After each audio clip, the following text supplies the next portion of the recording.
ಕೇರಳದಲ್ಲಿ ಕನ್ನಡದ ಮೇಲಿನ ಪ್ರಹಾರಕ್ಕೆ ಪಕ್ಷಾತೀತವಾಗಿ ಖಂಡನೆ ವ್ಯಕ್ತವಾಗ್ತಾ ಇದೆ. ರಾಜ್ಯಾದ್ಯಂತ ಕೇರಳದ ಶಾಲೆಗಳಲ್ಲಿ ಮಲಯಾಳಂ ಭಾಷೆ ಕಡ್ಡಾಯಕ್ಕೆ ಕಿಡಿಕಾರ್ತಾ ಇವೆ ಎಲ್ಲ ಪಕ್ಷಗಳು ಕೂಡ. ಬರೀ ಕಾಂಗ್ರೆಸ್ ಅಲ್ಲ, ಬಿಜೆಪಿ ಜೆಡಿಎಸ್ ಅಂತಲ್ಲ, ಪಕ್ಷಾತೀತವಾಗಿ ಎಲ್ಲರೂ ಕೂಡ ಇದನ್ನು ವಿರೋಧ ಮಾಡ್ತಾ ಇದ್ದಾರೆ. ಬಿಜೆಪಿ ರಾಜ್ಯಾಧ್ಯಕ್ಷ BY ವಿಜೇಂದ್ರ ವಿರೋಧ ವ್ಯಕ್ತಪಡಿಸಿದ್ದಾರೆ. ಕೇರಳದ ಕಮ್ಯುನಿಸ್ಟ್ ಸರ್ಕಾರದ ಈ ನಿರ್ಧಾರವೇ ಖಂಡನೀಯ. ರಾಜ್ಯ ಸರ್ಕಾರ ವೇಣುಗೋಪಾಲ್ ಕಿವಿ ಹಿಂಡಬೇಕು ಅಂತೇಳಿ ಆಕ್ರೋಶವನ್ನು ಹೊರಹಾಕಿದ್ದಾರೆ. ಸಿದ್ದರಾಮಯ್ಯ ಬರೀ ಖಾರ ಅಲ್ಲ, ಉಪ್ಪು ಖಾರ ಸೇರಿಸಿ ಪತ್ರ ಬರೀಬೇಕಾಗಿತ್ತು. ಕೇರಳದವರು ಬೆಚ್ಚಿ ಬೀಳುವಂಥ ಪ್ರತಿಭಟನೆ ಮಾಡಬೇಕು ಅಂತೇಳಿ ಅಶೋಕ್ ಹೇಳಿದ್ದಾರೆ. ಕಾಸರಗೋಡನ್ನು ರಾಜ್ಯಕ್ಕೆ ಸೇರಿಸೋದು ದೊಡ್ಡ ವಿಚಾರ ಅಂತೇಳಿ ಪರಮೇಶ್ವರ್ ಹೇಳಿದ್ದಾರೆ. ಮಾತುಕತೆ ಮೂಲಕ ಬಗೆಹರಿಸಿಕೊಳ್ಳಬೇಕು ಅಂಥೇಳಿ ಗೃಹ ಸಚಿವರು ಒಂದು ಕಡೆ ಒತ್ತಡ ಹಾಕೋದ್ರಿಂದ ಗಡಿಯಲ್ಲಿ ಬಾಂಧವ್ಯ ಆಗಲ್ಲ, ಇದೆಲ್ಲ ಚುನಾವಣೆಗಾಗಿ ಮಾಡ್ತಿರೋದು ಅಂಥೇಳಿ DK ಸುರೇಶ್ ಕೂಡ ಹೇಳಿದ್ದಾರೆ.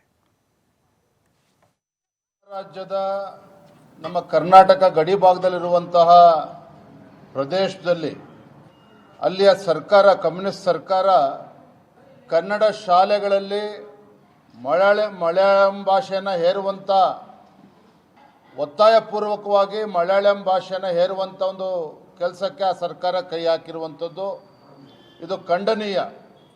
ಇದು ಭಾರತೀಯ ಜನತಾ ಪಾರ್ಟಿ ಇದು ಪ್ರಬಲವಾಗಿ ಖಂಡಿಸ್ತದೆ.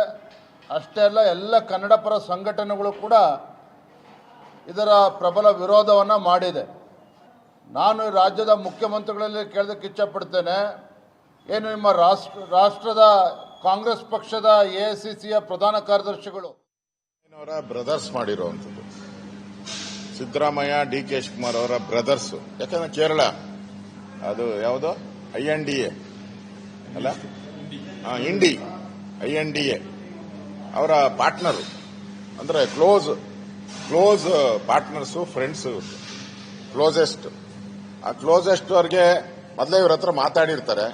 ಇವರು ನಾನು ಒದ್ದಂಗೆ ಮಾಡ್ತೀನಿ, ನೀನು ಹತ್ತಂಗೆ ಮಾಡು ಅಂತ ಅಷ್ಟೇ. ಇದು ಏನು ಬೇರೆ ಏನೂ ಇಲ್ಲ. ಯಾಕಂದ್ರೆ INDA ಪಾರ್ಟ್ನರ್ಸ್ ಅಂದ್ರೆ ಏನೇ ತೀರ್ಮಾನ ತೆಗೆದುಕೊಳ್ಬೇಕಾದ್ರೂ ಮಾತುಕತೆ ಇರ್ತದೆ, ಸೌಹಾರ್ದತೆ ಇರ್ತದೆ. ಇವಾಗ ನಮ್ದಿಲ್ವಾ, ನಮ್ದು JDS ಇರ್ತೈತೆ, ನಮ್ದು ಭಾಷೆಯನ್ನು ಅಲ್ಲಿ ಪ್ರಾದೇಶಿಕವಾಗಿ ಮಾಡೋದಕ್ಕೆ ಹೊರಟಿದೆ. ಅದಕ್ಕೆ ಕನ್ನಡ CM ಅವ್ರ ಲೆಟರ್ ಬರೋ ವಿರೋಧನೂ ಕೂಡ ಮಾಡಿದ್ದಾರೆ. ನಿಮ್ಮ ಒಪಿನಿಯನ್ ಯಾವ ಥರ ಇರ್ತದೆ? ಕಾಸರಗೋಡಲ್ಲ, ನಾವು ನಮ್ಮ ಒಪಿನಿಯನ್ ಪ್ರಶ್ನೆ ಅಲ್ಲ, ಇಲ್ಲಿ ಕನ್ನಡದ ಪ್ರಶ್ನೆ.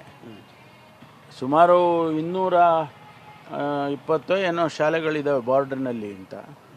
ಆ ಶಾಲೆಗಳಲ್ಲಿ ಕನ್ನಡ ಶಾಲೆಗಳವು. ಅಲ್ಲಿ ಮಲಯಾಳಮನ್ನು ಕಲಿಸ್ಬೇಕು ಅಂತೇಳಿ ಅವರು ಅವರ ದೃಷ್ಟಿಯಿಂದ ಹೇಳ್ಕೊಂಡು ಮಾಡಿರ್ಬೋದು. ಆದರೆ ಕನ್ನಡಕ್ಕೆ ತೊಂದರೆ ಆಗದಾಗೆ ಮಾಡಬೇಕು. ಈಗ ನಾವು ಎಲ್ಲ ಒಂದು ಸಹೋದರತ್ವ ಭಾವನೆಯಿಂದ ಇರಬೇಕಾಗ್ತದೆ. ಬಹಳಷ್ಟು ಜನ ಇವತ್ತು ಕಾಸರಗೋಡು ಕರ್ನಾಟಕದ ಒಂದು ಭಾಗ ಅಂತಕ್ಕಂಥದ್ದು ಮೊದಲಿಂದನೂ ಕೂಡ ನಮ್ಮ ಪ್ರತಿಪಾದನೆ. ಆದರೆ ಅಲ್ಲಿಗೆ ಕನ್ನಡಿಗರಿಗೆ ಯಾವುದೇ ರೀತಿಯ ಸಮಸ್ಯೆ ಆಗದಂತೆ ನೋಡ್ಕೊಳ್ಬೇಕಾಗಿರ್ತಕ್ಕಂಥದ್ದು ಕೂಡ ಆ ಸರ್ಕಾರದ ಕೆಲಸ. ಬಹುಶಃ ಇವತ್ತು ಏನು ಒತ್ತಡವನ್ನು ಹೇರುವಂಥ ಪ್ರಯತ್ನವನ್ನು ಮಾಡ್ತಾ ಇದ್ದಾರೆ. ಅದರಿಂದ ಡೀಟೇಲ್ಸ್ ಕೊಡಕ್ಕೆ ಇದೀಗ ಶಿವಕುಮಾರ್ ಜೋಹಳಿ ಇದ್ದಾರೆ. ಶಿವಕುಮಾರ್ ಜೋಹಳಿ, ಸರ್ಕಾರದ ನಿರ್ಧಾರ, ನಿಲುವು ಬರೀ ಪತ್ರಕ್ಕೆ ಮಾತ್ರ ಸೀಮಿತವಾಗಿದೆಯಾ? ಇದೇ ಒಂದು ವಿಚಾರ ಮುಂದೆ ಇಟ್ಕೊಂಡು ಕೇರಳಕ್ಕೆ ಕರ್ನಾಟಕದ ಕಡೆ ಏನೇನು ದಕ್ಕಬೇಕೋ ಅದನ್ನು ಸ್ಟಾಪ್ ಮಾಡುವ ಕಡೆಗೆ ಚಿಂತನೆ ನಡೆದಿದೆಯಾ? ಒಂದು ವೇಳೆ ಮಾತು ಕೇಳದೇ ಇದ್ದರೆ ಕೇರಳಕ್ಕೆ ಅನುಕೂಲ ಆಗುವಂಥ ನಿರ್ಧಾರಗಳು ಅಥವಾ ಕೇರಳ ನಮ್ಮ ಮೇಲೆ ಬಹಳಷ್ಟು ವಿಚಾರಗಳ ಅವಲಂಬನೆ ಆಗಿದ್ದಾರೆ ಅವರು, ಅದನ್ನೂ ತಡೆಯುವಂಥ ನಿಟ್ಟಿನಲ್ಲಿ ಕ್ರಮಗಳಾಗ್ತಾ ಇದೆಯಾ ಹೇಗೆ ಅಂತ?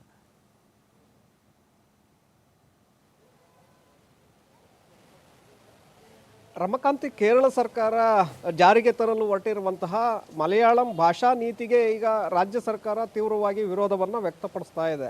ಮುಖ್ಯಮಂತ್ರಿಗಳು ಕೂಡ ಕೇರಳ CM ಪಿಣರಾಯಿ ವಿಜಯನ್ ಅವರಿಗೆ ಈಗ ಪತ್ರವನ್ನು ಬರೆದಿದ್ದಾರೆ. ಮತ್ತೊಮ್ಮೆ ಆ ಮಸೂದೆಯನ್ನು ಪರಾಮರ್ಶಿಸಬೇಕು ಅಂತೇಳಿ ಆಗ್ರಹವನ್ನು ಮಾಡಿದ್ದಾರೆ. ಇಲ್ಲದೆ ಹೋದರೆ ನಾವು ಹೋರಾಟವನ್ನು ಮಾಡಬೇಕಾಗತ್ತೆ ಅನ್ನುವಂಥ ಎಚ್ಚರಿಕೆಯನ್ನು ಕೂಡ ಸಿದ್ದರಾಮಯ್ಯ ಅವರು ರವಾನೆ ಮಾಡಿದ್ದಾರೆ.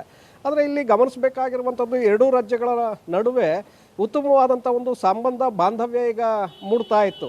ಈ ಒಂದು ವಿಚಾರ ಕೋಗಿಲು ಕ್ರಾಸ್ನಲ್ಲಿ ಯಾವಾಗ ಕೇರಳ ಮುಖ್ಯಮಂತ್ರಿಗಳು ಇನ್ವಾಲ್ವ್ ಆದರೂ ಆಗಿನಿಂದಲೂ ಕೂಡ ಎರಡೂ ರಾಜ್ಯಗಳ ನಡುವೆ ಒಂದು ರೀತಿ ಸಂದಿಗ್ಧ ಪರಿಸ್ಥಿತಿ ಈಗ ನಿರ್ಮಾಣ ಆಗ್ತಾ ಇದೆ. ಹಾಗಾಗಿ ಈ ಮುಖ್ಯಮಂತ್ರಿಗಳು ಮತ್ತೆ ಉತ್ತಮವಾದಂಥ ಬಾಂಧವ್ಯವನ್ನು ಕಾಪಾಡಿಕೊಳ್ಬೇಕು ಅಂತೇಳಿ ಈಗ ಪತ್ರದ ಮೂಲಕ ಅವರಿಗೆ ಎಚ್ಚರಿಕೆಯನ್ನು ರವಾನೆ ಮಾಡಿದ್ದಾರೆ. ನೀವು ಹೇಳೋ ರೀತಿ ಕೇರಳದಲ್ಲೂ ಕೂಡ ಕನ್ನಡಿಗರಿದ್ದಾರೆ. ಯಾಕೆಂದರೆ ಕಾಸರಗೋಡು, ಮಂಜೇಶ್ವರದಲ್ಲಿ ಅತಿ ಹೆಚ್ಚಿನ ಪ್ರಮಾಣದಲ್ಲಿ 70% ಕನ್ನಡಿಗರು ಅಲ್ಲಿ ವಾಸವನ್ನು ಮಾಡ್ತಾ ಇದ್ದಾರೆ. ಹಾಗೆ ಕರ್ನಾಟಕದಲ್ಲೂ ಕೂಡ ಕೇರಳದ ಮಂದಿ ಉದ್ಯೋಗದಲ್ಲಿದ್ದಾರೆ. IT-BT ಇರ್ಬೋದು, ಜೊತೆಗೆ ಈ ವೈದ್ಯಕೀಯ ವಿಭಾಗದಲ್ಲಿ ಸಾಕಷ್ಟು ಜನ ಇವತ್ತು ಕೆಲಸವನ್ನು ಮಾಡ್ತಾ ಇದ್ದಾರೆ.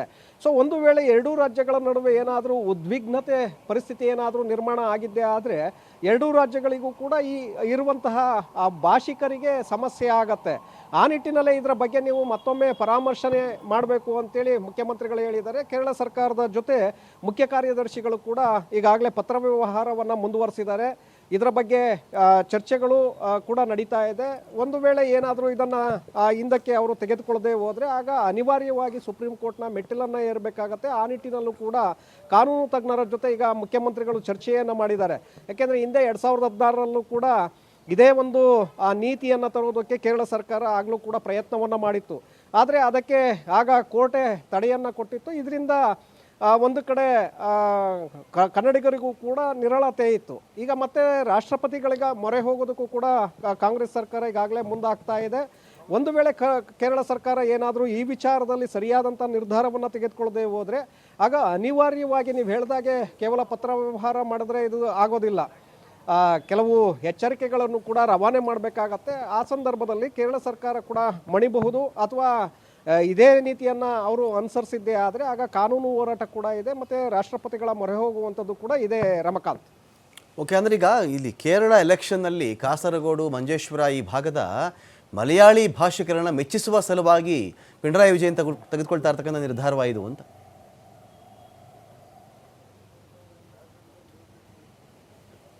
ರಮಕಾಂತ್, ಒಂದು ಕಡೆ ವಿಧಾನಸಭಾ ಚುನಾವಣೆ ಹಿನ್ನೆಲೆಯಲ್ಲೇ ಈ ರೀತಿಯಾದಂಥ ಒಂದು ನಡೆಯನ್ನು ಕೇರಳ ಸರ್ಕಾರ ತೆಗೆದುಕೊಳ್ತಾ ಇದೆ ಅನ್ನುವಂತಹ ಚರ್ಚೆಗಳು ಈಗ ಶುರುವಾಗ್ತಾ ಇದೆ. ಯಾಕೆಂದರೆ ಈಗ ಏಪ್ರಿಲ್ ಮೇನಲ್ಲಿ ಕೇರಳ ವಿಧಾನಸಭೆಗೆ ಚುನಾವಣೆಗಳು ಎದುರಾಗ್ತಾ ಇರೋದ್ರಿಂದ ಸಹಜವಾಗಿ ಅಲ್ಲಿರುವಂತಹ ಮಲಯಾಳಿ ಭಾಷಿಕರನ್ನು ವಿಶ್ವಾಸಕ್ಕೆ ತೆಗೆದುಕೊಳ್ಳುವಂಥ ನಿಟ್ಟಿನಲ್ಲಿ ಪಿಣರಾಯಿ ವಿಜಯನ್ ಅವರು ಮುಂದಾಗಿದ್ದಾರೆ ಅನ್ನುವಂಥ ಚರ್ಚೆ. ಯಾಕೆಂದರೆ ತಗೊಳ್ಬೇಕಾಗತ್ತೆ. ಈಗ ಕರ್ನಾಟಕದಲ್ಲೂ ಕೂಡ ನಾವು ಕನ್ನಡ ಅನ್ನುವಂಥದ್ದನ್ನು ಕನ್ನಡ ನಮ್ಮ ಅಸ್ಮಿತೆ ಅಂತೇಳಿ ಈಗ ಹೇಗೆ ಇದು ಮಾಡ್ತಾ ಇದ್ದೀವಿ, ಅಲ್ಲೂ ಕೂಡ ಅದೇ ರೀತಿಯಾದಂಥ ಒಂದು ಭಾವನಾತ್ಮಕವಾದಂಥ ಒಂದು ಸಂದೇಶವನ್ನು ಅಲ್ಲಿನ ಜನರಿಗೆ ರವಾನಿಸುವಂಥ ಒಂದು ಪ್ರಯತ್ನವನ್ನು ಕೇರಳ ಸರ್ಕಾರ ಮಾಡ್ತಾ ಇದೆ. ಆದರೆ ಗಡಿ ಭಾಗದಲ್ಲಿ ಇದು ಸಾಕಷ್ಟು ಸಮಸ್ಯೆಗಳನ್ನು ತಂದೊಡ್ಡುತ್ತೆ. ಯಾಕೆಂದರೆ ಕರ್ನಾಟಕ ಭಾಗದಲ್ಲೂ ಕರ್ನಾಟಕದ ಜೊತೆ ಕೂಡ ಬೇರೆ ಬೇರೆ ರಾಜ್ಯಗಳು ಇವತ್ತು ಗಡಿಯನ್ನು ಹಂಚಿಕೊಂಡಿದೆ. ಅದೇ ರೀತಿಯಾಗಿ ಬೇರೆ ರಾಜ್ಯಗಳಲ್ಲೂ ಕೂಡ ಇವತ್ತು ಕನ್ನಡಿಗರು ಸಾಕಷ್ಟು ಪ್ರಮಾಣದಲ್ಲಿ ಇದ್ದಾರೆ. ಗೋವಾ ಇರ್ಬೋದು, ಆಂಧ್ರ, ತೆಲಂಗಾಣ, ಮಹಾರಾಷ್ಟ್ರ ಈ ಭಾಗದಲ್ಲೂ ಕೂಡ ಹೆಚ್ಚಿನ ಪ್ರಮಾಣದಲ್ಲಿ ಕನ್ನಡಿಗರಿದ್ದಾರೆ. ಹಾಗಾಗಿ ಉತ್ತಮವಾದಂಥ ಒಂದು ಬಾಂಧವ್ಯವನ್ನು ಇಲ್ಲಿ ಕಾಪಾಡ್ಕೊಂಡು ಹೋಗಬೇಕಾಗತ್ತೆ. ಯಾವುದೇ ರೀತಿಯಾದಂಥ ಒಂದು ಗಲಾಟೆ ಘರ್ಷಣೆಗಳಿಗೆ ಇಲ್ಲಿ ಏನಾದರೂ ವಿವಾದಕ್ಕೆ ಹೆಚ್ಚಿನ ಒತ್ತನ್ನು ಕೊಟ್ಟಿದ್ದೇ ಆದರೆ ಅಲ್ಲೂ ಕೂಡ ಸಂಬಂಧಗಳು ಕೆಟ್ಟೋಗುತ್ತೆ. ಆ ಕಾರಣಕ್ಕೆ ಇದನ್ನು ಬಹಳ ನಾಜೂಕಾಗಿ ನಿಭಾಯಿಸಬೇಕಾಗತ್ತೆ. ಈ ನಿಟ್ಟಿನಲ್ಲಿ ಸರ್ಕಾರ ಕೂಡ ಕೇರಳ ಸರ್ಕಾರದ ಜೊತೆ ಮಾತುಕತೆಯನ್ನು ನಡೆಸ್ತಾ ಇದೆ. ಅದನ್ನು ವಾಪಸ್ಸು ತೆಗೆದುಕೊಳ್ಳುವಂತಹ ನಿಟ್ಟಿನಲ್ಲಿ ಒತ್ತಾಯವನ್ನು ಕೂಡ ಮಾಡ್ತಾ ಇದೆ. Ramakant, thank you Shivakumar Johalli.